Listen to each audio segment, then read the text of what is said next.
we forgotten the love Nabi sallallahu alaihi wasallam had for this ummah? Have we forgotten the love Nabi sallallahu alaihi wasallam had for you and I? Have we forgotten the worry and concern Nabi sallallahu alaihi wasallam had for this ummah, had for you and I? Have we forgotten the favors and blessings we were showered with because of Nabi sallallahu alaihi wasallam? Have we forgotten the wounds that were inflicted on the person of Rasulullah sallallahu alaihi wasallam because of this ummah, because of you and I? Have we forgotten the blood that came out of the blessed body of Rasulullah sallallahu alaihi wasallam because of this ummah?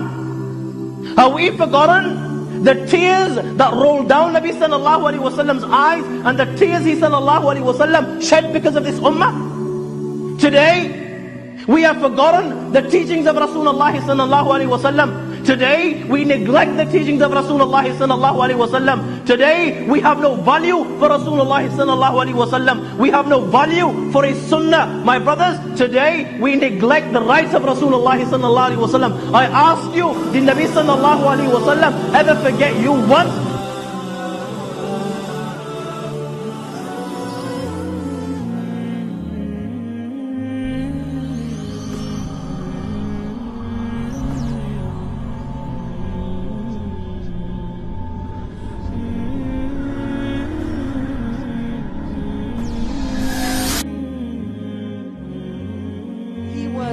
Very awe-inspiring when you saw him. He was monumental, grand in nature.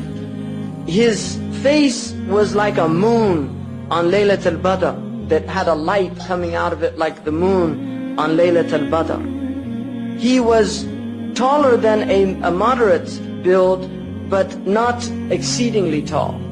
But he was of a middle stature inclining towards height, because everything about him was middle. Everything, even his physical description, his color was a middle color. Lam yakun amhaq. He wasn't pasty white and he wasn't black. He was a color like what we call the harvest moon. And his hair was neither straight nor curly. It was wavy. It was middle. Everything about him was middle. He didn't speak slow and he didn't speak fast. He spoke in a moderate tone. His words were neither too short nor were they excessive, but they were always just right. When he spoke, people felt as if exactly the right amount of words were used. Everything about him was moderation. He had a full head, and his hair was wavy. If he parted it, then it parted. It never went past the lobes of his ears if he allowed it to go long, because sometimes he would cut it for ibadah, like the umrah or the hajj, when he shaved. But when he let it, it went to the lobes of his ears, and in some riwayah, just above the shoulder. He had a large forehead, which in physiognomy traditionally was an indication of high quality. And then his eyebrows, they were full, and there was a slight space between them. And then he had a vein on his forehead that if he got upset, they could see the vein. Sallallahu alayhi wa sallam. The upper part of his nose was aquiline. So he had a beautiful nose that had like a bridging on the upper part. And his eyes were very dark. Sahal al-Khaddain. He had a high, beautiful cheek. He had a mouth that was full, so that when he spoke, his pronunciation was perfect. His teeth were beautiful. There was slight space in the teeth. He had a light hair on his chest. His neck was like a gazelle's neck. He had a beautiful neck and a high neck. It had like a beautiful, like a silvery clarity to it. He was balanced in all of his outward aspects. Badinan, he had a strong build, mutamasikan, and it was all perfectly formed. His stomach and his chest were equal. He never had a large stomach. He had no paunch. Even when he was in his 60s, his stomach was always flat. Sallallahu alayhi wa sallam. Allahumma salli alayhi. He was full-chested, and ba'ida ma bayna al-mankibayn, his shoulders were broad, and he had a large bone. Also his trachea, where it met there, There was space. And then he had a light hair also on his stomach. Sallallahu alayhi wa sallam. Ariyat Thadyain, he had no hair over his breasts. He had hair on his arms and some on his shoulders and the upper part of his chest. And he had large, full hands and full palms, and his feet were arched, and he was sinewy and strong.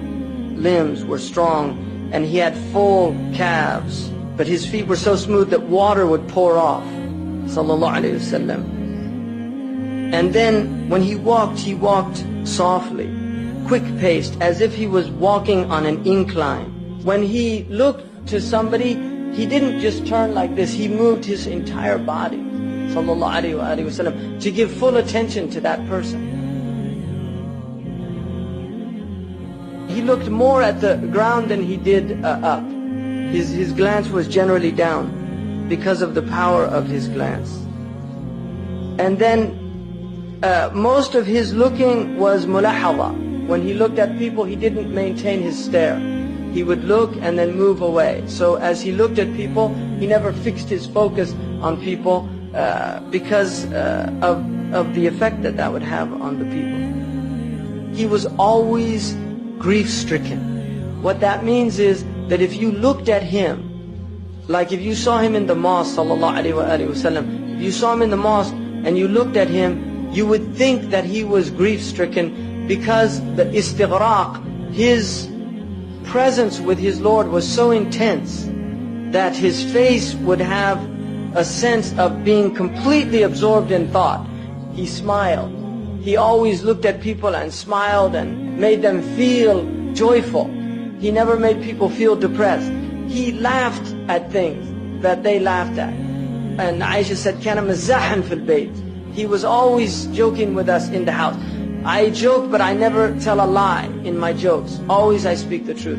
A man came to me, he said, Ya Rasulullah, أَعِرْنِي جَمَلَكَ. Let me borrow a camel. He said, نَعَوْ أُعْطِيكَ وَلَدَ نَاقَةً. I'll give you a baby of a she-camel. He said, what would that benefit me, a baby of a she? Because he wanted to ride it. He said, doesn't every camel, isn't that a baby of a she-camel? Sallallahu alayhi wa sallam.